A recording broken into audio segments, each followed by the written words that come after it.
Asilimia kubwa ya binadamu ambao wanaishi maisha ya kimaskini wanaishi maisha yasiyokuwa yao, kwani hakuna mwanadamu ambaye aliletwa katika uso wa dunia ili aje kuteseka. Kila mwanadamu anatakiwa kufanikiwa kwenye ulimwengu wake.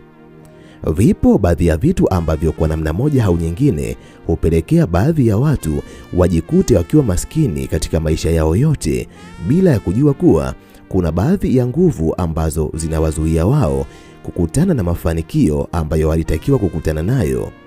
Kitu mojawapo ambacho huwafanya baadhi ya binadamu waishi maisha magumu licha ya kupambana kama binadamu wengine ni nguvu mbaya, yani negative energy, au wakati mwingine nyota zao huwa zimefungwa kama si kuibiwa kabisa.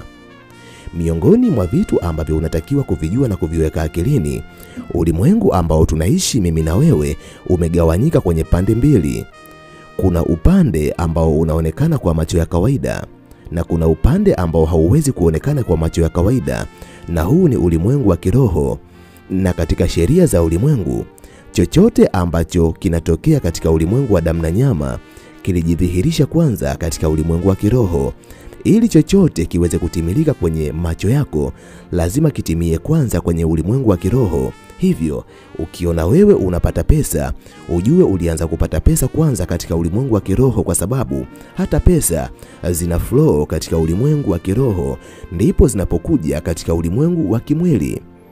Miongoni mwa mambo ambayo unatakiwa uyajue, inawezekana maisha ambayo unaishi ni kwa sababu either nyota yako imefungwa ama umetawaliwa na negative energy katika maisha yako. Nitakwenda kukuambia ni maneno gani ambayo unatakiwa kuyatamka ili kusafisha nyota yako ama kuirudisha nyota yako ambayo ilikuwa imeibiwa, pamoja na kurudisha positive energy kwenye maisha yako, kwani positive energy ni energy ambayo inaweza kuleta mafanikio na bahati njema kwenye maisha yako, ikiwa ni pamoja na kuvuta pesa, na utajikuta umekuwa mwenye mafanikio kuliko binadamu wengine. Lakini kabla sijakwenda kukuambia ni maneno gani ambayo unatakiwa kuyatamka, kwanza nitakwambia ni kwa namna gani unaweza kugundua ikiwa nguvu zako nzuri zimechukuliwa ama nyota yako imechafuliwa. Miongoni mwa vitu ambavyo vinaweza kujidhihirisha katika maisha yako, kwanza ni kuanza kuchukiwa na watu pasipokuwa na sababu ya msingi. Mwanadamu anapotawaliwa na negative energy, miongoni mwa vitu ambavyo vitaanza kujitokeza kwenye maisha yake ni kuanza kuchukiwa na kila mwanadamu ambaye anakutana naye, na anapojaribu kutathmini ni kwa nini watu wanamchukia, kunakuwa hakuna sababu ya msingi ambayo inapelekea watu wamchukie. Hata yule ambaye alikuwa anakupenda katika mahusiano, utashangaa anaanza kuwa na hasira na wewe mara kwa mara bila kuwa na sababu ya msingi. Ni kwa sababu nguvu zako nzuri zimetoweka na sasa umetawaliwa na nguvu mbaya, na nguvu mbaya zinapokuja ndani yako zinaweza kuichafua hata nyota yako. Kumbuka, nyota yako ni kila kitu katika mafanikio yako. Jambo la pili ambalo litaanza kujitokeza kwenye maisha yako, utaanza kupoteza wateja katika biashara ambayo unaifanya. Miongoni mwa vitu ambavyo vinaweza kupelekea mwanadamu wa kawaida apoteze wateja kwenye biashara yake ni huduma mbaya ama bidhaa mbaya ambazo anaziuza katika sehemu yake ya biashara. Lakini ukitazama vyote hivyo wewe hauna. Lakini je, ni nini ambacho kinapelekea kila itwapo leo wateja wazidi kupungua katika biashara yako? Unagundua hakuna sababu ya msingi. Endapo utaona ishara hiyo katika biashara zako, ujue inawezekana umetawaliwa na negative energy. Positive energy haipo tena upande wako na nyota yako pia imefifia. Lakini ishara namba 3 ni kujikuta ukiwa na bahati mbaya na mikosi ambayo haiishi. Inawezekana zamani ulikuwa mwanadamu mwenye bahati njema ambazo zinakuja mara kwa mara, ulikuwa na mvuto wa fedha, lakini sasa hivi unajikuta wewe ni mwanadamu ambaye kila unachokifanya kinakuja katika hali ya bahati mbaya. Ukifanya biashara, unajikuta biashara yako umepata hasara kama si kudhulumiwa. Wakati mwingine kila biashara ambayo unaianzisha inaporomoka, na unapojaribu kutathmini sababu ni nini, unajikuta haupati majibu. Lakini ishara nyingine, utajikuta wewe ni mtu ambaye unaandamwa na roho ya umaskini kila wakati. Inawezekana zamani ulikuwa unaweza kukamata pesa katika njia rahisi sana, lakini sasa hivi umejikuta wewe ni mtu ambaye ili ukamate pesa lazima utumie jitihada kubwa sana katika maisha yako.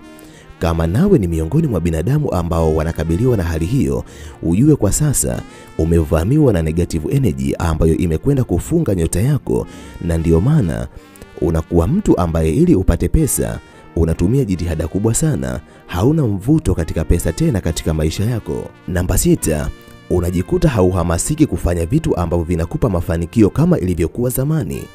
Inawezekana zamani ulikuwa mtu ambaye unapenda kufanya kazi, lakini sasa hivi umejikuta unaichukia kazi ambayo ndiyo inayokupa kipato, na unajikuta unaanza kupenda kufanya vitu ambavyo vinakudidimiza kiuchumi. Endapo utaona ishara hii, inawezekana pia positive energy haipo tena ndani yako, umetawaliwa na negative energy. Hivyo hautaweza kufanikiwa, utajikuta wewe ni mtu ambaye kila iitwapo leo, badala ya kupiga hatua kuendelea mbele, unapiga hatua kurudi nyuma. Ni ishara mojawapo inayoashiria kuwa kwa sasa umetawaliwa na negative energy katika maisha yako. Ikiwa wewe ni mwanadamu ambaye umeanza kutokewa na vitu hivyo katika maisha yako, basi katika video hii nitakwenda kukuambia ni vitu gani ambavyo unatakiwa kuvifanya ili uirudishe nguvu yako ya zamani, uwe na mvuto wa pesa, uweze kuvuta positive energy, nyota yako iweze kuangaza kama ilivyokuwa zamani. Basi video hii imetengenezwa mahususi kwa ajili yako. Jambo ambalo unatakiwa kulifanya ni kujiunga nasi kwa kusubscribe channel hii ya Fafanuo Media. Hapo utakuwa wa kwanza kupata video zetu pindi tunapoziweka kwenye channel hii. Hautajutia MB zako, kwani mara zote tunajitahidi kuwa bora zaidi ya jana. Asante, enjoy. Kabla ya kuyatamka maneno haya ambayo naamini yanakwenda kubadilisha maisha yako, hakikisha moyoni mwako unakuwa na imani ya kweli kuwa chochote ambacho unakwenda kukitamka kinakwenda kutokea katika maisha yako.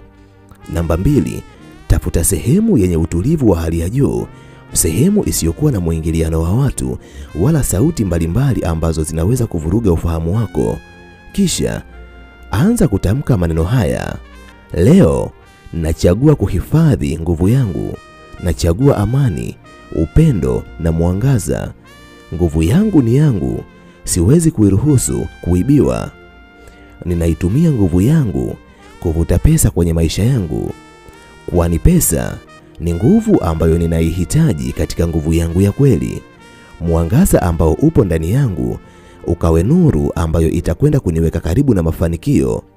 Kama kuna nguvu yoyote ambayo imepungua katika mwili wangu kwa namna yoyote, ninairejesha, na kupitia nguvu hiyo nikawe miongoni mwa binadamu ambao ni sumaku ya fedha. Nguvu yangu ikavute mafanikio na ikaondoe laana na mikosi katika maisha yangu. Rudia kutamka maneno hayo mara 7. Nafanya hivyo kwa wiki moja. Ninaamini ukifanya hivyo kwa imani, utakwenda kupata mabadiliko makubwa katika maisha yako. Utakwenda kuwa na mvuto wa kifedha. Shida zote ambazo ulikuwa nazo mwanzo hazitakuwepo tena. Wateja ambao walikuwa wametoweka kwenye biashara yako wataanza kurejea tena. Watu waliokuwa wanakuchukia pasipokuwa na sababu ya msingi wataanza kukupenda, kwa sababu nuru yako ambayo ulikuwa umeipoteza imerejea tena kwa mara nyingine.